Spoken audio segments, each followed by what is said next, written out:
Salut, bon alors aujourd'hui on va parler du PVT. J'ai vu que les demandes venaient de réouvrir, que la première ronde était même passée, que certaines invitations avaient été envoyées, donc je me suis dit bah tiens, pourquoi pas en parler. Et là il y en a plein qui doivent se dire, mais de quoi elle parle? Le PV quoi? Encore une arnaque ça, c'est quoi ce truc? Pas d'inquiétude, je vais tout expliquer. Enfin pas tout, mais l'essentiel.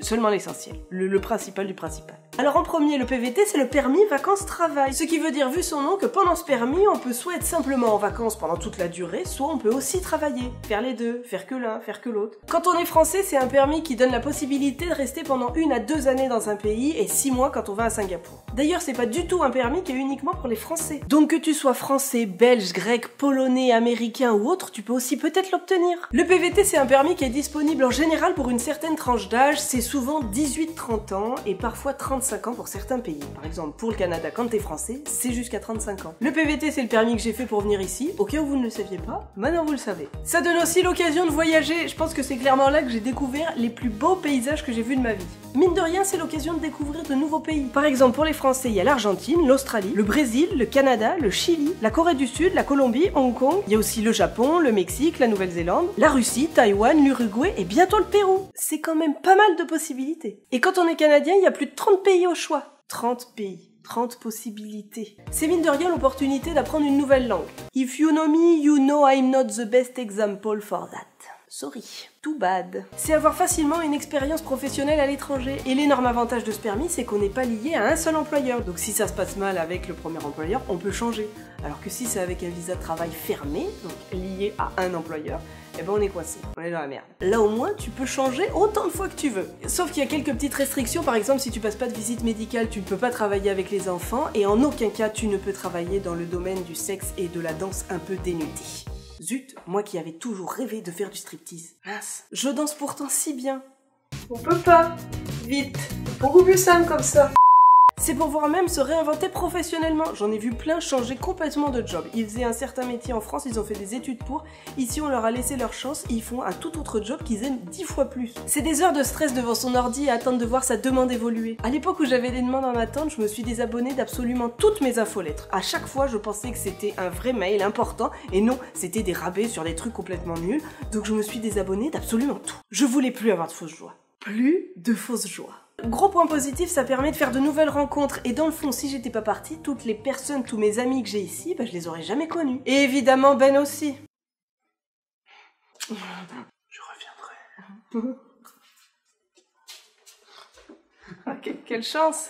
C'était très sympa. Au revoir. J'ai bien fait de venir, hein. Blague à part, c'est sûrement l'un des permis les moins coûteux pour partir vivre ailleurs et pouvoir y travailler. C'est globalement un permis facile à avoir. Par contre, faut l'avouer, selon les destinations, l'attente peut être terriblement longue. Perso, j'ai eu énormément de chance qu'à mon époque, les demandes pour le Canada se fassent par courrier. Maintenant que les demandes se font par internet pour venir au Canada et vu le nombre de personnes qui veulent venir ici, on peut parfois attendre vraiment longtemps. Plusieurs semaines, voire plusieurs mois, voire si on n'a vraiment pas de chance, plusieurs années. Vouloir venir au Canada en PVT, c'est un peu comme jouer au loto. Tu prends ta place et puis t'attends et t'espères être tiré au sort. Un peu comme gagner le gros lot. Ce permis, c'est une super option si on veut voyager pendant des mois dans un nouveau pays mais qu'on n'a pas assez d'argent pour subvenir à ses besoins sur toute la durée. Par exemple, tu veux aller en Australie pendant 1 an, mais t'as de l'argent que pour 6 mois, et bah tu pars avec ce visa et puis tu travailleras un petit peu là-bas. Il y en a plein qui vont ramasser des fruits, planter des fleurs, etc. Ça se fait. C'est une aventure qui va t'en apprendre beaucoup plus sur toi-même et c'est aussi quelque chose qui va te faire clairement sortir de ta zone de confort, mais de façon positive.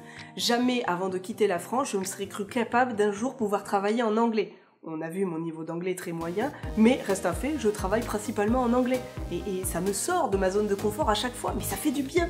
Tu relèves de nouveaux défis. Même si ça dure que quelques mois, ça te marquera à vie. Si un jour tu fais un PVT, tu feras partie du club très prisé des PVTistes. En général, c'est un peu considéré comme une drogue un PVT, parce que quand t'en fais un, tu vas en faire plein d'autres. Parfois tu vas commencer par l'Australie, puis tu vas faire la Nouvelle-Zélande, puis après tu vas faire le Canada, et puis après tu pourras faire plein d'autres endroits. Ou des fois tu commences par le Canada parce que c'est un qui est dur à avoir, et puis après tu vas faire l'Australie, la Nouvelle-Zélande, puis le Mexique, puis la Colombie, et puis il s'arrête plus. Il y en a beaucoup à qui ça arrive. Je connais énormément de gens qu'on a au moins fait 2 ou 3 à la suite. Autre chose, c'est que c'est une aventure fantastique. Vraiment, je connais personne ayant dit qu'un PVT lui avait pourri la vie, lui avait été que négatif. Il y a forcément du positif. C'est une aventure fantastique. Et pour finir, je dirais que ça a clairement changé ma vie. Tous les autres visas que j'avais regardés, c'était long, c'était coûteux, etc. C'était compliqué. Alors que là, c'était quelques papiers à remplir, quelques centaines d'euros à donner, et hop, je partais. Et ça, c'était quand même quelque chose de vachement cool. Et si j'y suis toujours 5 ans après, c'est que clairement, ça a changé ma vie. Sur ce, je pense que j'ai globalement fait le tour. Je vous mets dans la description quelques liens qui pourraient vous être utiles, soit faire une demande de PVT, soit aller trouver une mine d'informations sur différents sites.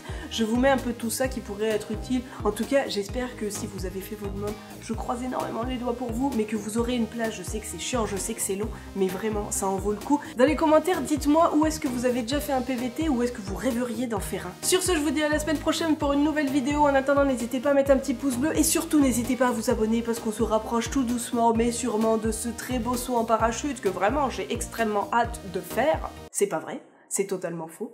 J'ai pas envie de faire ça mais je sais pas pourquoi j'ai parié ce truc totalement stupide, mais je le ferai. Ici, là, il y a un petit truc, tu cliques dessus et tu cliques sur s'abonner.